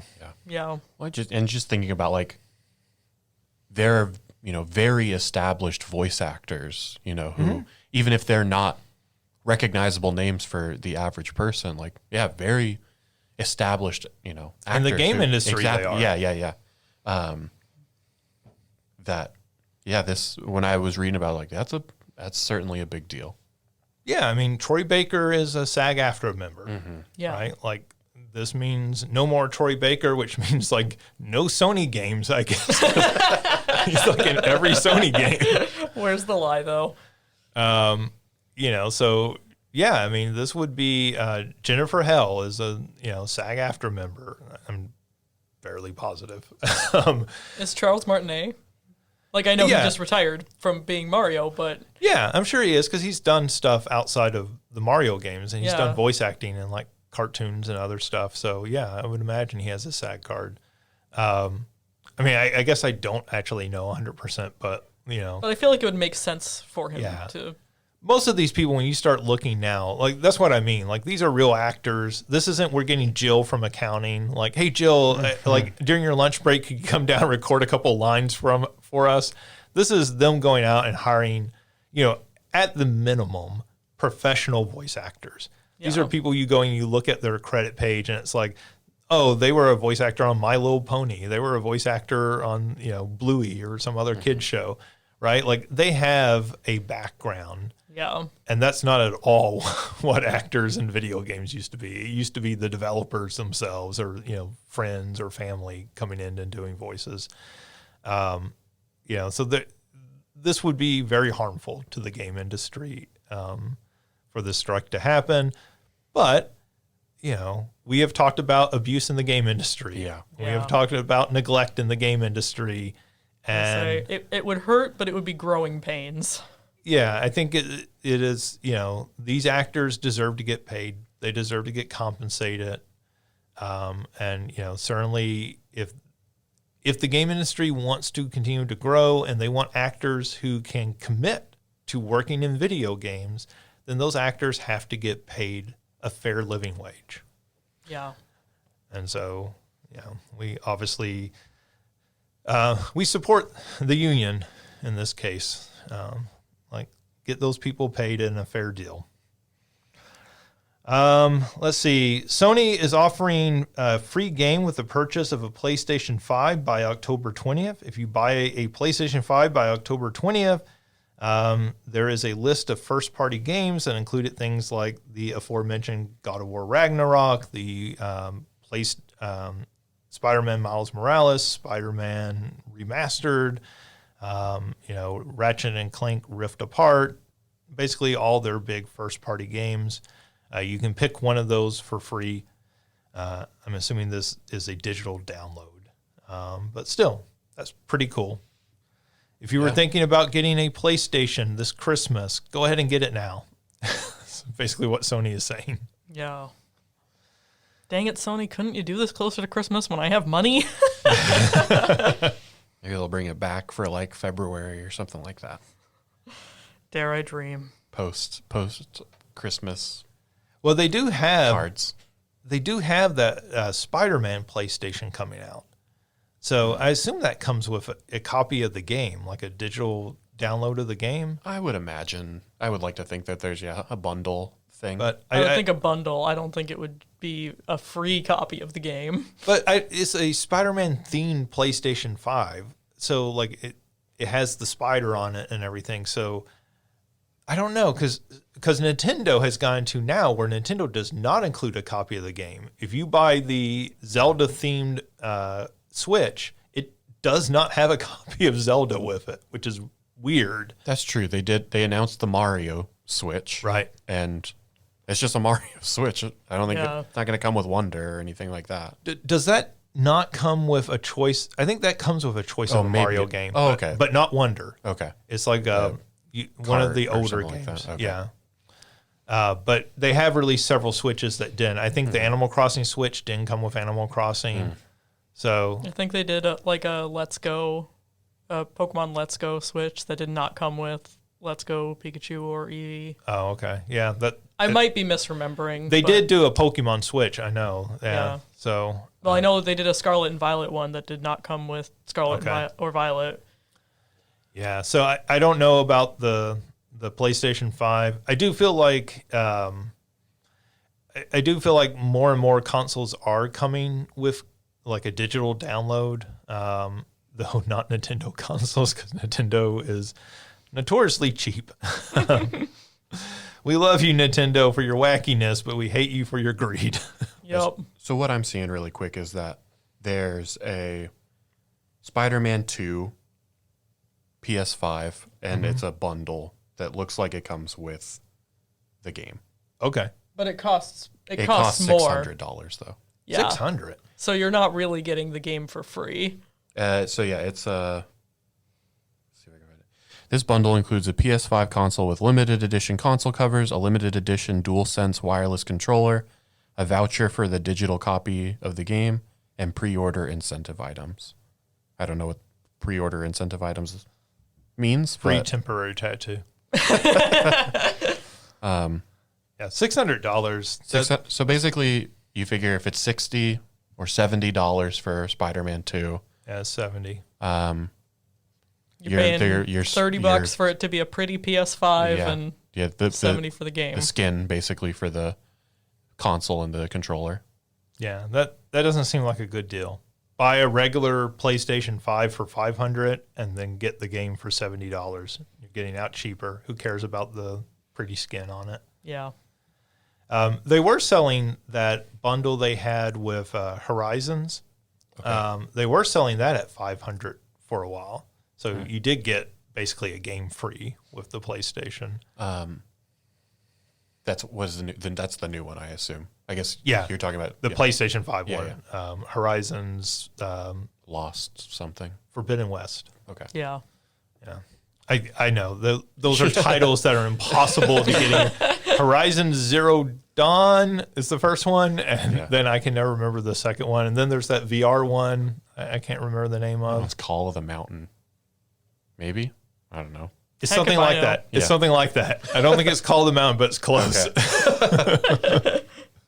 Call of the Mountain sounds too normal. It's got to be weirder than that. Let's see. Our final news item here is that there's a class action lawsuit shaping up against Aspire and Saber over the Knights of the Old Republic 2 that came to the Switch. that never came with the DLC that was supposed to add in the extra elements of the game that were originally cut. So Knights of the Old Republic 2 gets released originally. It is an unfinished game when it gets released. It does not have all the completed quest in it and everything. Years later, people went back on Steam and added that as a patch that you could download, and it would like add in the extra content that was originally cut from the game because of time. When they announced this game for the Switch, the port, they said, hey, next year we're going to put out a patch that's going to add in this extra content, just like you would get on Switch. Why would you wait a whole year? Well, it might not have been a full year. It was something like 6 to 9 months. Why would you not just do the whole game in one go? This is a fair question to ask. And this probably should have been everybody's first red flag. Yeah. And then it missed that release date. And then they finally came out, I believe it was just this year, and said, hey, we're just never putting that out. So forget it. We are going to give you a free code where you can get one of these other games. Others, I think it was all Star Wars games. You can get one of these other games by us, or you can get a code for Steam for Knights of the Old Republic 2 so that you can download it on Steam and download the patch and play the full game. So, they did try to make good on it and everything. People are now trying to get together a class action lawsuit against them because, of course, they are. Oh, man. This is one of those self-inflicted wounds that game developers do sometimes where, again, Alicia's point that she very quickly picked up on, why didn't you just put out the full game at release?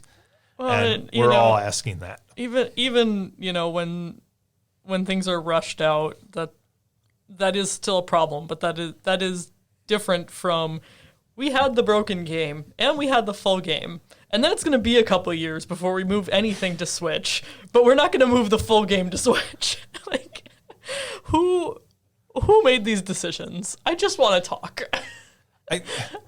I guess what I would say is I do think a lot of times these choices are made with the best of intentions. Somebody is making this choice and saying, hey, we're putting this out and we're going to do this really cool thing, right? And we don't have it ready yet, but we're going to eventually get to it and we're going to put it out because we're going to do something really cool for the fans. And then for whatever reason, like financial, whether it's a staffing issue, but like it's a self-inflicted wound. Yeah. No, and I get that with like some DLC. Like, if the Teal Mask DLC couldn't come out for some reason. Right. Like Scarlet and Violet was still were still complete games without them. Yeah. But like you had the complete game on Steam. Why would you not just I just want to talk to whoever made this decision. I just want to talk. And I don't know if there's technical reasons, right? Like maybe there's some technical reason that See at that point I would be less sympathetic and be like, no, don't release the broken game. Yeah. But that's, me being a gamer not wanting to play a broken game. You need to stop using logic. Stop being logical about this. Be wildly emotional instead. And then sue them. That does it for news for the week. So let's move on to our big question. And our big question is, it's National Coffee Day. Alicia, Mario, are you big coffee drinkers? No. I cannot drink coffee. Okay, that's really weird. None of us drink coffee? Well, because here's the thing. The smell of coffee makes my sister feel sick. And I go home often enough. Not that I go home super often. I go home like twice a year. But if I were to go home, and I've seen coffee drinkers without their coffee. Mm-hmm. If I went home and couldn't drink my coffee, if I was a coffee drinker but couldn't because of it making my sister feel sick, that would just be a bad thing. Yeah, I can see that. I mean, if you have family that it literally makes sick, I think that's a good reason not to drink coffee. Also, I save a lot of money that way. I'll drink it on occasion, but like the caffeine just hits a little too hard sometimes. So I might, if I have to think about it, but I never do. Like maybe do more decaf, so that it hits less hard. Yeah. But it's never. My mom is a big coffee drinker, but she always, she's a big iced tea drinker as well. So iced tea is something that I will drink. And I'm also just not a big hot beverages person to begin with as well. So Sure. Iced coffees is usually the way I would always go. So no, not really much of a coffee drinker. So I also don't drink coffee. I generally don't drink caffeine at all. Like I don't drink much soda except occasionally when I'm at the movies. I'll get a Coke with popcorn. But that's like it. And if I go to a movie at night, I'm not going to sleep that night. Sure. So I have to go to movies like early in the morning. So I'm not up all day and all night. But anyways, it's just something I just never really got into. But we can still talk about coffee, or we can spin it and talk about the concept of coffee and apply it to video games. That caffeine hitting so hard. Yeah, so that caffeine hits hard, and we want to know what gameplay element hits hard for you, gives you that jolt like a good cup of coffee does in the morning and everything to wake you up. So what gives you that jolt of excitement in a game? So gameplay element, something like when it happens in a game, like you're like really excited and all of a sudden, so like not my pick, but one I think of is games where you have to escape at the end of the game, where like the world is blowing up or the base is blowing up and like you have to run back out the way you came in and everything, or escape through the back. I was thinking of those kind of elements that really kind of excite you. And as soon as you see that in a game, you're like, all right, cool. Like I always like this. This is always a good way to play. So Alicia, why don't we start with you? I think for me, when you get, especially when you were not expecting to get hit with a song with lyrics in the game. Yeah. And like, whether that's a oh shit moment, like when One Winged Angel comes on, or it's I remember just the extreme hype of the first time that my sister and I played Sonic Adventure 2. Like not only having Escape from the City. Okay, look, you can bash a lot about the Sonic games, but you can never bash the music in any Sonic game. Sonic Adventure 2, Escape from the City, and Live and Learn are very good songs. Yeah. And Pumpkin Hill. Yeah. Neither of them are as incredible. You would know it. Is it Sonic? It was a DS game. It was like Sonic Rush. Oh yeah, Sonic Rush. Like Oh, that was a good game. The game interpolates a Malcolm X speech into one of the songs. It's so good. What? Yeah. There's Are you sure that's not a fever dream you had? It's the song. There's a Malcolm X speech in a Sonic game? So it's whatever the famous speech is where he talks about like the black of the coffee, the more bitter, or something like that. And so the name of the song is like Darker Than Black. And what? It interpolates part of that speech into the song. I wish y'all could see Justin's face right now. The song is so good. I wish y'all could see Justin's face right now. I'm just wondering, how did I not know this? How have I never heard of this? Sounds insane. We'll play it for you after. Yeah. But no, seriously, like the minute that Escape from the City starts and the minute when you're fighting the final boss and Live and Learn comes in, like just those moments of hype, just incredible. Versus again, you get the oh shit of like when One Winged Angel starts and you're like, this still isn't done. Sephiroth is still going, and now oh my god, what am I gonna do?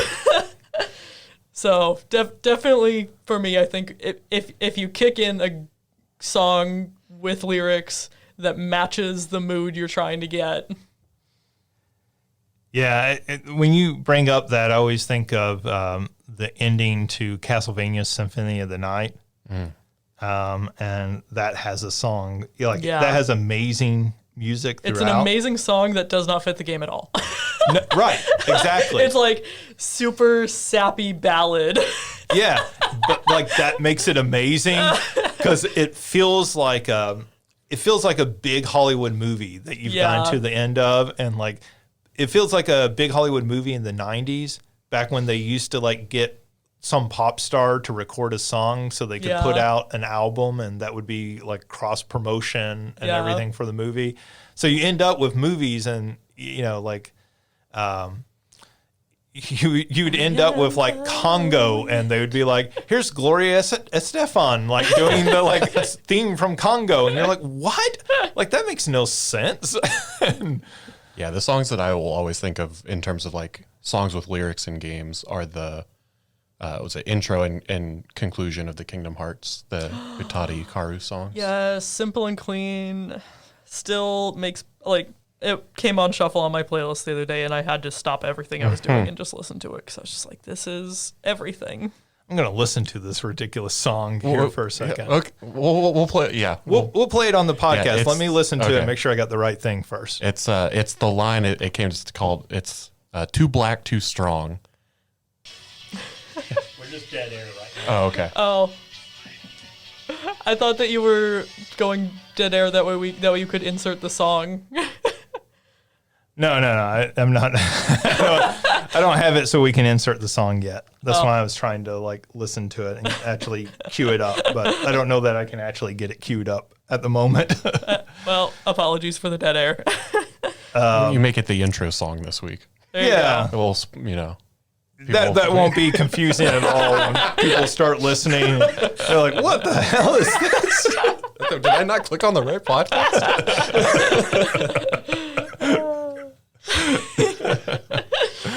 What podcast am I listening to?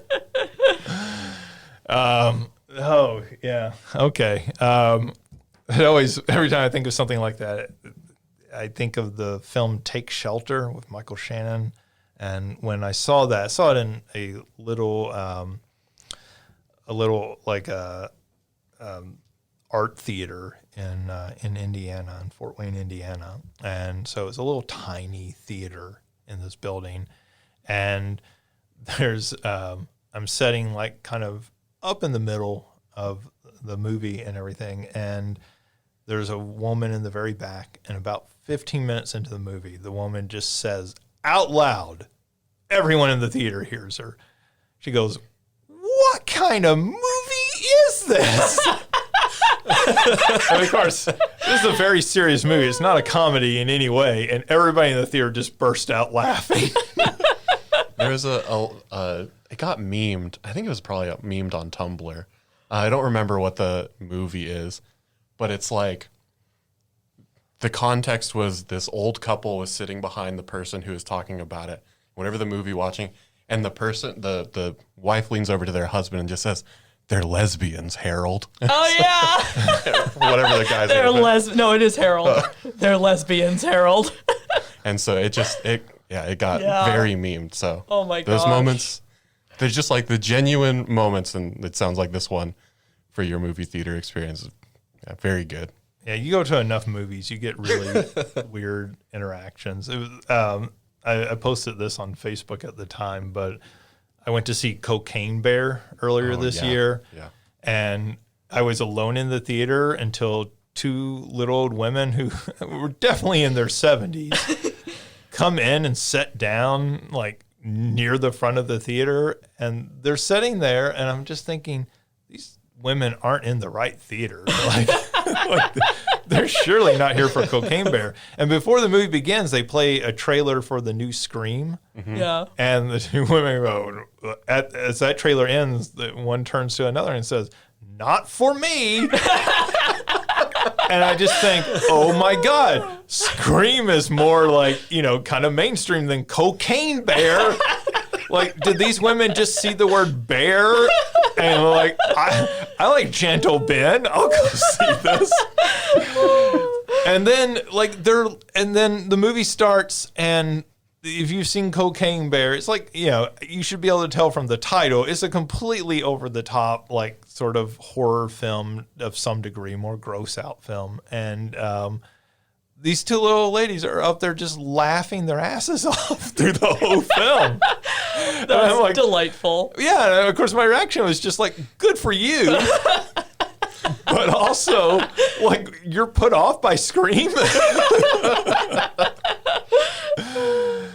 So, yeah, you just never know what to expect. So, Harold, They're Lesbians was someone going to see the movie Carol at 1:20 in the afternoon on Friday, but it was probably 85% old people, old tech couples. And halfway through the movie, this old lady in front of me turned to the old dude next to her and just said, Harold, they're lesbians. okay, I was going to ask, was it Carol?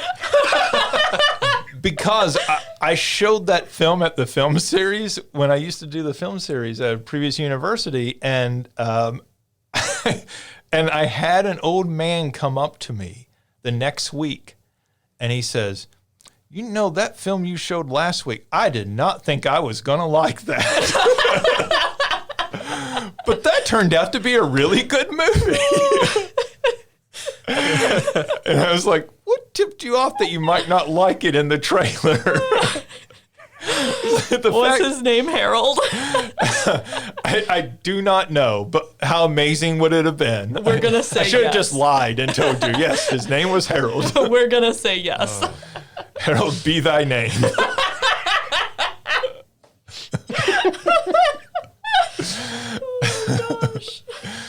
Oh, gosh.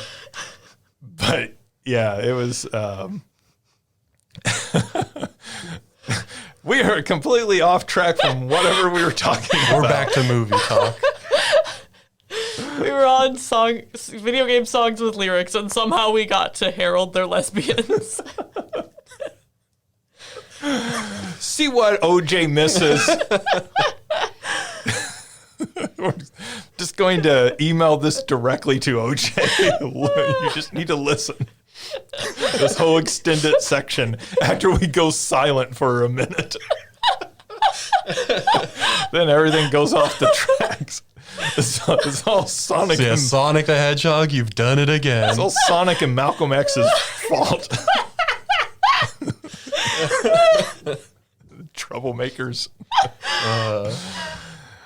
All right. So Mario, what element gives you a jolt in a game? So we've talked about, I know I've talked about it. A lot of my interests in communication and studies are with games and community. And so I watch a lot of friends play games, and we do a lot of these events, as I've talked about. And so one of the things I really enjoy, both in playing it and watching people, is when it becomes clear that there's not one answer to like solving a puzzle or playing through the game. And so when I know I've had my experience and I'm now watching somebody else have their experience and they are drastically different, that to me is one of the most fun things. You know, I know people talked about it a lot with like when Breath of the Wild came out, that there is no right way to solve one of the shrines. You could do it a number of different ways, and I think that is always very exciting for me when it comes about. Yeah, which is something they kind of leaned even more into with Tears of the Kingdom, right? Yeah. Yeah, that is always exciting. I mean, that sort of emergent gameplay, like, you know, that, hey, here's a task, you know, tackle this one of 10, 20 different ways. I remember Red Faction Guerrilla is like one of my favorite games ever, I think.